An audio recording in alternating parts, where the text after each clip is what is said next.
SIR শুরু হয়েছে, কিন্তু এসআইআর শুরু হতে কি ছবি দেখা যাচ্ছে? বাংলাদেশের খোঁজ, নাম বদলে ভারতে বাস বাংলাদেশের।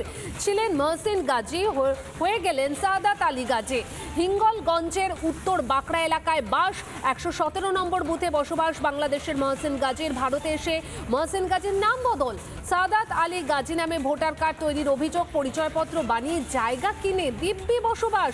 তৃণমূল সমর্থক বলে দাবি স্থানীয় বাসিন্দাদের। এই ছবিটা এ রাজ্যে প্রথম নয়, এর আগে একাধিকবার একাধিক জায়গা থেকে এই ছবি আমরা আপনাদেরকে দেখিয়েছি। আর এই কারণেই প্রয়োজন এসআইআর এর। যারা বাংলাদেশি, যারা অনুপ্রবেশকারী, যারা রোহিঙ্গা, স্বচ্ছ ভোটার তালিকা তৈরি হলে এই সমস্ত নামগুলো ভোটার তালিকা থেকে বাদ যাবে। এসআইআর শুরু হতেই বাংলাদেশের খোঁজ, নাম বদলে ভারতে বাস বাংলাদেশের। ছিলেন মহসিন গাজী আর হয়ে গেলেন সাদাত আলী গাজী। অর্থাৎ মহসিন গাজী ছিলেন, কিন্তু ভারতে এসে কি হয়ে গেলেন? সাদাত আলী গাজী। হিঙ্গলগঞ্জের উত্তর বাঁকড়া এলাকায় বাস, 117 নম্বর বুথে বসবাস বাংলাদেশের মহসিন গাজীর। প্রতিবেশীরা কি জানাচ্ছেন শুনবো। এই যে মহসিন গাজী, আমার হাতে একটা বাংলাদেশের একটা ডকুমেন্ট আছে, ঠিক আছে? এই যে নাম আছে মহসিন গাজী, পিতা মান্দার গাজী। এনাকে চিনেন? তুমি এখন থাকেন কোথায়? এখানে আছে, এই তো সামনে বাড়ি। আচ্ছা, এই বাংলাদেশ এর আসলে বাড়ি কোথায় ছিল? আসল বাড়ি বাংলাদেশে। তো এখানে কি করে আসলো? এখানে বাংলাদেশে, এখানে সেখানে ঘর বাড়ি করিয়েছে, গাড়ি কিনেছে, গাড়ি চালাচ্ছে, এখানে বিয়ে করিয়েছে। তাই এই যে বাংলাদেশ থেকে পরে আসলো, এই যে আবার নাম পরিবর্তন করেছে সাদাত আলী গাজী। এখানে নাম যে পিতা মান্দার গাজী। ইনি কি এক ব্যক্তি? তো আমি বলতে পারবো না, আমি ওই মহসিন গাজী এটা শুনি সাদাত আলী গাজী, সাত আলী গাজী, এটা আমি বলতে পারবো। এই যে এরা বাংলাদেশ থেকে এরা এপারে আসছে, এরা এসে এখানে ডকুমেন্ট কী করে মানে বানাচ্ছে? মেম্বার প্রধান করে দিচ্ছে, মেম্বার প্রধান ডকুমেন্ট করে দিচ্ছে, আধার কার্ড সবরেই করে দিচ্ছে। বললে আমার তো মারধর খেয়েছি, আমার বলি মার খাবো আমি, আমার তো কোনো লোক নেই। আমার বলতে গেলে আমার তো মারধর খেতে হবে। তুই বলে খেলা, তুই কি রে? ওরা ঘর বাড়ি পাচ্ছে, ওরা বাংলাদেশে ওরা ঘর বাড়ি পাচ্ছে, ওরা সব কিছু পাচ্ছে, আমাদের বলে নেই, আমাদের দেবে না। আমার পাবো কি? আমাদের না দিলে আমার পাবো কি বলো?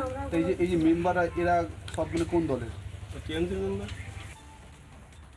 বাংলাদেশের বাসিন্দা মহসিন গাজী ভারতে এসে হয়ে গেলেন সাদাত আলী গাজী। আর তিনি যে বাংলাদেশি এই কথাটা স্বীকার করে নিয়েছেন তার স্ত্রী ঠিক কি জানাচ্ছেন শোনাই।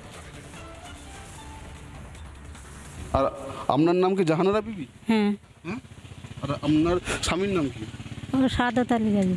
মহসিন গাজীকে ও তো ডাক নাম। ডাক নাম? ও ডাক নাম, ও তো ডাক নাম।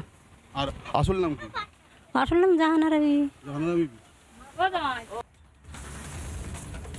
মহসিন গাজী তিনি বাংলাদেশের বাসিন্দা, কিন্তু ভারতে এসে তিনি হয়ে গেলেন সাদাত আলী গাজী। আর এখানে এসে তিনি দিব্যি জমি জমা কিনে বসবাসও করছেন। অর্থাৎ কি ছবি উঠে আসছে? বাংলাদেশ থেকে এ দেশে এসে বসবাস, এবং তারপরে একদম এখানে দিব্যি কি একদম ঘাঁটি গেড়ে বসেছেন তিনি। এ কথা তিনি স্বীকারও করে নিয়েছেন। কি বলেছেন শোনাবো।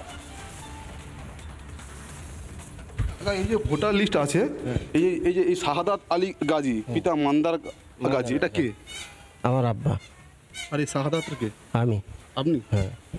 আর এখানে আর একটা জায়গাতে আছে যে মহসিন গাজী, এটা কে? তা বলতে হবে নাকি? ওটা বলা যাবে না তো। ওটা বলা যাবে নাকি? এটা বলে না, ও তো আমার মতো ইয়ে করে নাম তো। আমার নাম শাহাদাত গাজী। সাদাত গাজী। অনেকে বলছে আপনি নাকি বাংলাদেশ থেকে নাকি এপারে এসে। না না না না, কোনো দিন না। আমার বাংলাদেশে কোনো আত্মীয় বেড়াদার কেউ নেই। তো এখানে আছে এই যে মহসিন গাজী, মান্দার গাজী। কি করে বলবো আমি? বলা যায় বাংলাদেশে কার নাম কি আছে আমি কি করে বলবো? আপনার স্ত্রী একটু আগেই তো বললো যে এটা নাকি আপনার ডাক নাম। না, ও নাম নাম না, নাম না। আপনার স্ত্রী তো মনে বলছে যে সাদাত আলী গাজীর ডাক নাম মহসিন গাজী। না না না না, তাহলে মানে এটা তাহলে আপনি মানে নন? না আমি না, আমি না, ওটা আমি না। অনেকে বলছে নাকি আপনি বাংলাদেশ মানে দেশ থেকে এসেছেন, ওপার থেকে এসেছেন। না না, আমার বাড়ি হিঙ্গলগঞ্জ কলু পাড়ায় ছিল। তৃণমূল এবং বিজেপির কি প্রতিক্রিয়া শুনবো। তৃণমূল কংগ্রেস ভুয়ো ভোটারদের ভোটকে নির্বাচনের দিন ছাপ্পা মেরে বারবার ক্ষমতায় বসে, এবং আমাদের অভিযোগ যে কতখানি সত্যি তা তৃণমূল কংগ্রেসের নেতারাই প্রমাণ করে দিচ্ছে এসআইআর এর বিরোধিতা করে। কারণ ওরা জানে যে ওরা ভুয়ো ভোটারদের ভোটে জয়লাভ করে। স্বচ্ছ ভোটার তালিকা দিয়ে নির্বাচন হলে ওদের পরাজয় নিশ্চিত। আসলে তৃণমূল কংগ্রেস পশ্চিমবঙ্গকে অনুপ্রবেশকারীদের আখড়ায় পরিণত করেছে। ডকুমেন্টস তো কোনো নেতারা দিতে পারে না, সরকারি কোনো প্রতিষ্ঠান থেকে আসে।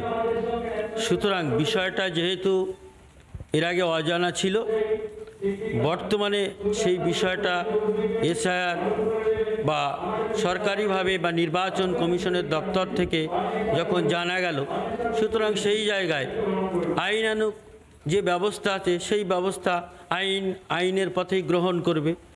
নানা ধরনের কন্টেন্ট দেখার জন্য লাইক করুন, শেয়ার করুন আমাদের ফেসবুক পেজ, সাবস্ক্রাইব করুন আমাদের ইউটিউব চ্যানেল। পাশাপাশি অন্যান্য ব্রেকিং নিউজের জন্য অবশ্যই চোখ রাখুন রিপাবলিক বাংলায়।